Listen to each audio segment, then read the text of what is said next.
আমরা আলোচনা করব কোন ভগ্নাংশ ছোট বা বড়। আমরা দেখার সাথে সাথে বুঝে ফেলতে পারবো কোনটি বড় হবে এবং কোনটি ছোট হবে। কিভাবে বুঝবো তার জন্য আমি আমার এই ক্লাসটি দেখো, সম্পূর্ণ দেখার পরে যে কোনো ভগ্নাংশ তুমি 1 সেকেন্ডের ভিতরে বুঝতে পারবে কোনটি বড় হবে কোনটি ছোট হবে। আসো তাহলে শুরু করি। প্রথমে তোমাদেরকে জানতে হবে ভগ্নাংশ জিনিসটা কি। ভগ্নাংশের উপরে থাকে হচ্ছে লব আর নিচে থাকে হচ্ছে হর। ভগ্নাংশের উপরে থাকে লব আর নিচে থাকে হর। খেয়াল করে শুনবা, আমি এই 4-5টা সংখ্যা দিয়ে তোমাদেরকে বোঝাচ্ছি।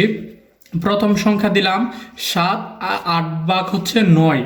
দ্বিতীয়টি দিলাম হচ্ছে 7/8। এরপরেরটা দিলাম হচ্ছে 5 বাই হচ্ছে হলো এই তোমার 6। এরপরেরটা দিলাম 10/11। এখন আমি তোমাদেরকে বললাম যে এই সংখ্যাগুলোর এই ভগ্নাংশগুলোর মধ্যে কোন ভগ্নাংশটি সবচাইতে ছোট। তাহলে এখানে কি তোমরা দেখে নির্ণয় করতে পারবে?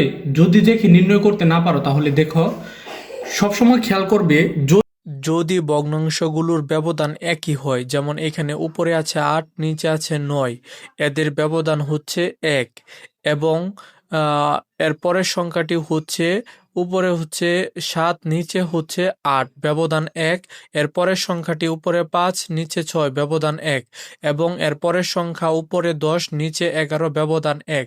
যদি ব্যবধান 1 হয় তাহলে যে ভগ্নাংশের লব বড় সে ভগ্নাংশটি হবে বড়। যেমন এখানে 10/11, এখানে বড় সংখ্যাটি হয়ে যাবে 10/11। এবং যেহেতু এইখানে সবচাইতে ছোট লব হচ্ছে 5, তাহলে এখানে ছোট সংখ্যাটি হয়ে যাবে 5/6। এখানে ছোট সংখ্যাটি কিন্তু হয়ে যাবে 5/6, কারণ এর লব হচ্ছে সবচেয়ে ছোট। এই ক্ষেত্রে এটি হবে ছোট আর উপরের সংখ্যাটি হবে বড়। এখন যদি এমন হয় যে ব্যবধান যদি ভিন্ন ভিন্ন হয় তাহলে আমরা কি করব? আর যদি ব্যবধান এমন হয়, খেয়াল করে শুনো, আমি দিলাম উপরে 10, নিচে দিলাম হচ্ছে 27, এরপরে এখানে দিলাম উপরে 15, নিচে দিলাম 30, আর এখানে দিলাম উপরে 7 আর নিচে হচ্ছে 17। একটু খেয়াল করে দেখো, এইখানে এই দুটি ভগ্নাংশের লব এবং হরের পার্থক্য কিন্তু 17, আর এইখানে লব এবং হরের পার্থক্য হচ্ছে 15, এবং এইখানে লব এবং হরের পার্থক্য কত? এইখানে লব এবং হরের পার্থক্য হচ্ছে 10। যদি আমাদের পার্থক্য ভিন্ন ভিন্ন হয়, সবচাইতে যে পার্থক্যটি ছোট হবে সে ভগ্নাংশটি হবে বড়। এখানে দেখো 7 এবং 17-র যে পার্থক্য এটি হচ্ছে 10, তাহলে এখানে এই তিনটার মধ্যে বড় ভগ্নাংশ হচ্ছে 7/17, আর সবচাইতে ছোট ভগ্নাংশটি হচ্ছে 10/27, কারণ এর ব্যবধান কিন্তু 17।